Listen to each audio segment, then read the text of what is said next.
വലിയ സ്വപ്നങ്ങൾ കാണാൻ സാധിക്കുന്നവനെ അത് നേടിയെടുക്കാനും കഴിയുന്നുള്ളൂ. എല്ലാവർക്കും നല്ലൊരു രാത്രി ആശംസിച്ചുകൊണ്ട് മാമ്പഴത്തിന് പുതിയ വീഡിയോയിലേക്ക് സ്വാഗതം. ആദ്യമായിട്ട് കാണുന്നവരാണെങ്കിൽ ചാനൽ ഇഷ്ടപ്പെട്ട ഒന്ന് സബ്സ്ക്രൈബ് ചെയ്ത് ലൈക്ക് ചെയ്ത് സപ്പോർട്ട് ചെയ്യാൻ മറക്കരുതേ. അപ്പൊ നമുക്ക് നേരെ നമ്മുടെ ആദർശിന്റെ നയനയുടെ ഒക്കെ നാളത്തെ പ്രൊമോ വിശേഷത്തിലേക്ക് പോയാലോ. അങ്ങനെ അവസാനം നമ്മുടെ ആദർശ് നയനയുടെ മുന്നിൽ കീഴടങ്ങിയാണ്. നയനയുടെ സ്നേഹത്തിന് മുന്നിൽ ഇത്രയും കാലം ആദർശ് പിടിച്ചു നിന്നു. പക്ഷെ ഇനി അങ്ങനെ അത് പറ്റില്ല. കാരണം നയനമോള് ആദർശിനെ അത്രമാത്രമാണ് കെയർ ചെയ്യുന്നത്. എത്രയെന്നാ വെച്ചാൽ കണ്ടില്ലെന്ന് നടിക്കുന്നേ.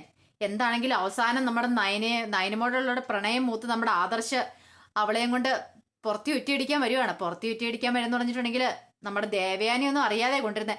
ദേവയാനി അറിഞ്ഞിട്ടുണ്ടെങ്കിൽ ഒരു കാരണവശാലും നയനെ വിടുകയല്ലെന്ന് നമ്മുടെ ആദർശിന് അറിയാം.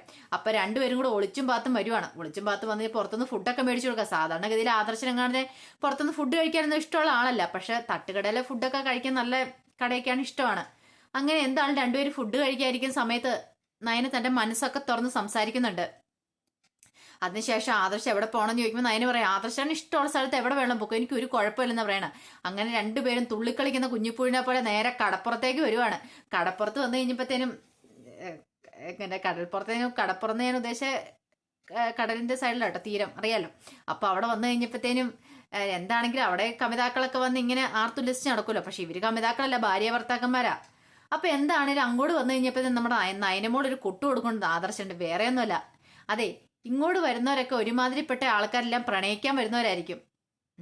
പിന്നെ അങ്ങനെ ആര് പറഞ്ഞു ഇങ്ങോട്ട് വരുന്ന എല്ലാവരും പ്രണയിക്കാൻ വരുന്നൊന്നുമല്ല, അതൊക്കെ ചുമ്മാ പറയുന്നല്ലേ ആൾക്കാര്. അങ്ങനൊന്നുമില്ല. നമ്മളിപ്പോ പ്രണയിക്കാൻ കമിതാക്കളൊന്നും അല്ലല്ലോ, നമ്മൾ ഭാര്യ ഭർത്താക്കന്മാരല്ലേ എന്ന് ചോദിക്കുവാണ്. അതൊക്കെ ചുമ്മാ ഇവിടെ വന്ന ഓരോ പിള്ളേരൊക്കെ ഇങ്ങനെ ചുമ്മാ കാമുകന്മാരിയ്ക്കുന്ന. പക്ഷെ നമുക്ക് ആ പ്രായം കഴിഞ്ഞു പോയില്ലേ എന്നൊക്കെ ചോദിക്കുന്നുണ്ട്. അപ്പൊ നയനമൊക്കെ ഒരു സംശയം. അപ്പൊ നയനമോള് ചോദിക്കുന്നത് നമ്മുടെ ഭാര്യ ഭർത്താക്കന്മാര് തന്നെ ആണല്ലോ എന്ന് ചോദിക്കുന്നത്. അതെന്താ നിനക്കിപ്പോ അങ്ങനെ ഒരു സംശയം എന്നൊക്കെ നമ്മുടെ ആദർശ് ചോദിക്കുന്നുണ്ട്. കാരണം നയനയ്ക്ക് ഒരു കാര്യം മനസ്സിലായി, എന്താണെങ്കിലും ആദർശേട്ടൻ തന്നെ ഇഷ്ടപ്പെട്ടു തുടങ്ങിയിട്ടുണ്ട്. അല്ലെ ഇങ്ങനെ ഒരു സംഭവം നടക്കുക. അത് മാത്രമല്ല തന്റെ അമ്മായിയമ്മ ദേവേനെ എന്താണെങ്കിലും ഫോണ് തിരിച്ചു തന്നല്ലോ. ഇത്രയും കാലം വന്ന് കല്യാണം കഴിഞ്ഞ് വന്നപ്പോൾ മേടിച്ചു വെച്ച ഫോണാ. ഇപ്പൊ അത് തിരിച്ചു തരണമെങ്കിൽ അവരുടെ മനസ്സിൽ എന്തൊക്കെയോ ചാഞ്ചാട്ടം ഉണ്ടായിട്ടുണ്ട്. അതുകൊണ്ടാണല്ലോ തിരിച്ചു തന്നെ. അപ്പൊ ആ ഒരു ചിന്തയൊക്കെ നമ്മുടെ നയനയുടെ മനസ്സിലുണ്ടായിട്ടുണ്ട്. എന്താണെങ്കിലും ആദർശന് ഒരു കാര്യം മനസ്സിലായി, ഇവള് കല്യാണി പോലെ പാവം പെണ്ണാണ്, അല്ലാതെ ഇവളുടെ ചേച്ചി നവ്യനെ പോലെ സ്വഭാവമുള്ള പെണ്ണേ അല്ലെന്ന് മനസ്സിലാക്കുന്നുണ്ട്. ഇതിന് ശേഷം എവിടെയെങ്കിലും പോകണമെന്ന് ചോദിച്ചപ്പോൾ നമ്മുടെ നയനമൊക്കെ ഇഷ്ടമുള്ള സ്ഥലത്തെല്ലാം കൊണ്ടുപോയിട്ട് അവസാനം നമ്മുടെ ടെക്സ്റ്റൈൽ ഷോപ്പിലേക്ക് കയറ്റുവാണ്. അപ്പൊ നയനോ ഇവിടെ എന്തിനാ കയറ്റുന്നത്, നിനക്ക് കുറച്ച് ഡ്രസ്സ് എടുക്കാനൊക്കെ. എനിക്കിപ്പോൾ ഡ്രസ്സൊന്നും വേണം, എനിക്ക് ആവശ്യത്തിന് മിച്ചം ഡ്രസ്സുണ്ട്. അല്ലേലും അവിടെ ഡ്രസ്സിനോടൊക്കെ താല്പര്യം ഉണ്ടായിരുന്ന എനിക്കല്ലായിരുന്നു, എൻ്റെ മൂത്ത ചേച്ചി നവ്യായിരുന്നു. എനിക്കും നന്ദൂരും അങ്ങനെ ഇതിനോടൊന്നും അധികം താല്പര്യമില്ല. അതുപോലെ തന്നെ അച്ഛനും പിന്നെ അമ്മയ്ക്കും നവ്യേച്ചിക്കും ആയിരുന്നു താല്പര്യമുള്ളത്. അതുകൊണ്ട് എന്താണ് ആവശ്യത്തിന് എനിക്ക് ഡ്രസ്സുണ്ട്, ഇപ്പൊ എനിക്കും വേണ്ടാന്ന് പറയാണ്. പക്ഷെ നമ്മുടെ ആദർശം സമ്മതിച്ചില്ലേ, അതെ അതൊന്നും പറഞ്ഞാൽ പറ്റില്ല. എന്താണ് നിനക്ക് കുറെ നല്ല ഡ്രസ്സൊക്കെ എടുക്കണം, ബാക്കി എല്ലാവരും നല്ല ഡ്രസ്സൊക്കെ ഇട്ടോണ്ട് നീ മാത്രമല്ലേ അവിടെ ഇത്ര മോശമായ ഡ്രസ്സ് ഇട്ടോണ്ട് നടക്കുന്നത്. അപ്പൊ നമ്മുടെ നയന പറയുന്നത് മോശം ഡ്രസ്സൊന്നും അല്ലോ, വൃത്തിയുള്ള ഏത് വേഷവും നമുക്ക് ധരിക്കാം. അതിപ്പോ വൃത്തിയുണ്ടെന്ന് മാത്രം മതി, അല്ലാതെ ഇപ്പൊ എപ്പോഴും വില കൂടിയ സാരി ധരിക്കണമെന്ന് നിർബന്ധമൊന്നും ഇല്ലാന്ന് പറയുന്നുണ്ട്. എന്താണെങ്കിലും നമ്മുടെ ആദർശം കയറ്റിക്കൊണ്ട് പോയിട്ട് കുറെ ഡ്രസ്സുകൾ സാധനങ്ങൾ അവർക്ക് ആവശ്യമുള്ള എല്ലാ സാധനങ്ങളും അങ്ങനെ വാങ്ങിച്ചു കൊടുക്കുന്നൊക്കെയുണ്ട്.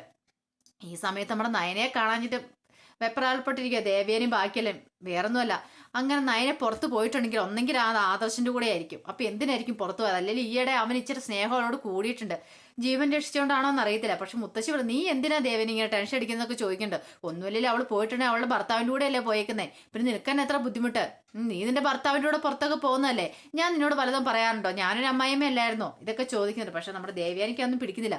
അവസാനം ടെക്സ്റ്റൈൽ ഷോപ്പിലെ കുറെ കവറും രണ്ടുപേരും കൂടെ ആയിട്ട് നമ്മുടെ ആദർശം നയനും കൂടെ അങ്ങോട്ട് വരുമ്പം പൊട്ടിത്തെറിക്കാൻ പാകത്തിന് അവിടെ നിൽക്കുവാണ്. ഉമ്മറത്തിറങ്ങി നമ്മുടെ ദേവയാനി. കണ്ടപടി ദേവയാനി അങ്ങോട്ട് ഭദ്രകാളിനെ കൊടുക്കാൻ തുള്ളുവാണ്.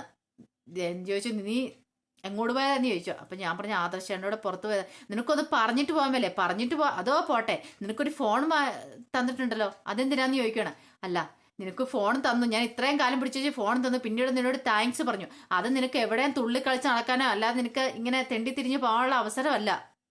മര്യാദയ്ക്ക് അടങ്ങി ഒതുങ്ങി വീട്ടിലിരിക്കാനുള്ള എന്നും പറഞ്ഞുകൊണ്ട് നീക്ക് കൂടുതൽ സ്വാതന്ത്ര്യം ഞാൻ തന്നിട്ടില്ല. നിന്റെ മരുമോളായിട്ട് ഇപ്പോഴും ഞാൻ അംഗീകരിച്ചിട്ടില്ല, പറഞ്ഞു കേട്ടല്ലോ. ഇനി കൂടുതൽ അങ്ങോട്ട് വേണം.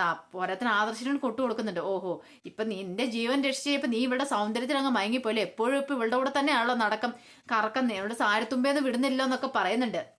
ഇതൊക്കെ ആദർശം പറഞ്ഞു അതുകൊണ്ടൊന്നും അല്ലമ്മേ, എനിക്ക് ഇച്ചിരി ഡ്രസ്സൊക്കെ മേടിച്ച് മനസ്സിലായി, നീ കൂടുതലൊന്നും പറയണ്ട എന്നൊക്കെ പറഞ്ഞു. ഈ സമയത്ത് നമ്മുടെ ജാനകി അങ്ങോട്ട് വരുന്നുണ്ട്. ജാനകി വന്ന് ദേവയാനിന്റെ വഴക്ക് പറയുന്നുണ്ട്.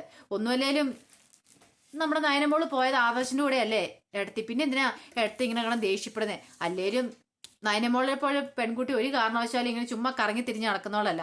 എന്താണെങ്കിലും അവൾക്കും കാണത്തില്ല അവരുടെ ഭർത്താവിന്റെ കൂടെ പുറത്തു പോകണമെന്ന് ചുറ്റിക്കറങ്ങണമെന്നൊക്കെ ആഗ്രഹമില്ലേ, അതുകൊണ്ട് പോയതല്ലേ എന്നൊക്കെ പറയുന്നുണ്ട്. എന്താണെങ്കിലും നമ്മുടെ ദേവയാനി പതുക്കെ പത്തി ഒന്ന് താത്തി വിട്ടു. കാരണം വേറൊന്നും കൊണ്ടല്ല, എല്ലാവരും നമ്മുടെ നയനമോക്കൊപ്പം സപ്പോർട്ട് ചെയ്യുന്നേ.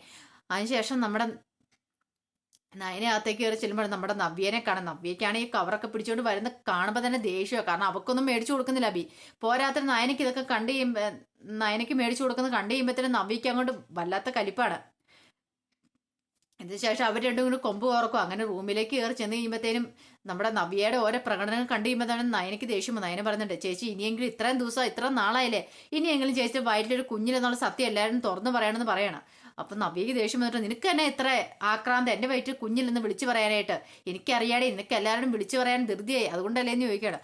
അതുകൊണ്ടല്ല ചേച്ചി, ഇനിയെങ്കിലും സത്യം എല്ലാവരും തുറന്നു പറയണം. എല്ലാവരും എല്ലാ കാലം പറ്റിക്കാൻ പറ്റില്ല. അറിയേണ്ടവരെങ്കിലും ഈ സത്യം അറിഞ്ഞിരിക്കണമെന്ന് പറയണം. എന്താണ് അറിയേണ്ടവർ ആ സത്യം അറിഞ്ഞു. നമ്മുടെ അബി അങ്ങോട്ട് കയറിയപ്പോൾ ഈ സംസാരം കേട്ടോണ്ടാ വന്നേ. ഒരു കാര്യം ഉറപ്പായി, അബി എന്താണെങ്കിലും നമ്മുടെ നവ്യയുടെ കള്ളത്തരങ്ങളൊക്കെ പൊളിച്ചടുക്കും. ഇനിയിപ്പം നവ്യയുടെ ഗതി എന്താവുമെന്ന് കണ്ടറിയണം. ചിലപ്പോൾ പറയാൻ പറ്റില്ല, ചക്കയ്ക്കൊത്ത ശങ്കരൻ എന്ന് പറഞ്ഞുകൊണ്ട് നമ്മുടെ അബി ചിലപ്പോൾ നവ്യയുടെ കൂടെ കൂടത്തുള്ളൂ. പക്ഷെ എങ്ങനെ നവ്യനെ ഒഴിവാക്കാൻ കിട്ടുന്ന ഒരു അവസരം നമ്മുടെ അബി വിട്ടുകളില്ല, അത് മുതലാക്കും. അപ്പൊ അതിന്റെ വിശേഷങ്ങളൊക്കെ അറിയാൻ നമുക്ക് കാത്തിരിക്കാം. എല്ലാവർക്കും നല്ലൊരു രാത്രി ആശംസിച്ചുകൊണ്ട് നിർത്തുന്നു. നന്ദി.